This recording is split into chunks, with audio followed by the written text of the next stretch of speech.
Day YouTube, I want to share with you the great news that I was finally selected for a new job outside of the Airmen and Family Readiness Center where I work now. I work for the Air Force as a civilian. I'm going to continue to work for the Air Force as a civilian, and I'm excited. 2 weeks ago, 1 week ago today, I received the news that I was selected. 2 weeks ago, received the news that I was not selected, which was interesting.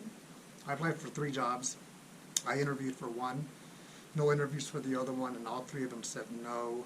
However, the one that I wanted the most came back and said yes. So what happened was something like the individual that was selected, for some reason that fell through. Don't know who that was or why.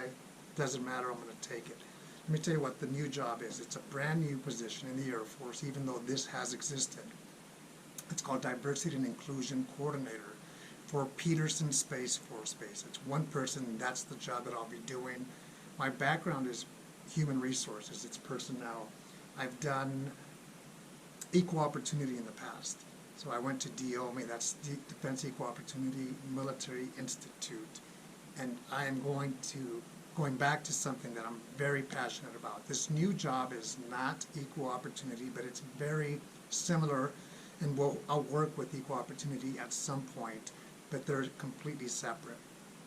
What does this job entail? It's probably educational, a lot of facilitating of training, of classes, of why diversity is important. One of the good things that the Air Force did a few years ago is that they increased the age to 39. They allowed individuals who had tattoos, appropriate tattoos, more so than the 25 exposed area, for example, a sleeve tattoo, to join. So what they were doing is realizing that there was a lot of talent out there that they were not tapping into to do the mission of the Air Force because of age or because of tattoos. Of course, there are still guidelines on what you can and can't do. For example, you can't have a tattoo from the neck collar on up. That's not allowed. So there's been a lot of changes, and there's going to be a lot of other changes coming in the future. What I will do is find out what the mission is for this job. I already have an Air Force instruction which tells me about the job, but I'm going to start from the ground up, and I'm excited. It's something that I'm passionate about. If you don't know this, I'm from Los Angeles, California, born and raised, lived there for 24 years until 1996 when I joined the Air Force. So I come from a very diverse background. My first language was Spanish. I was born in Los Angeles.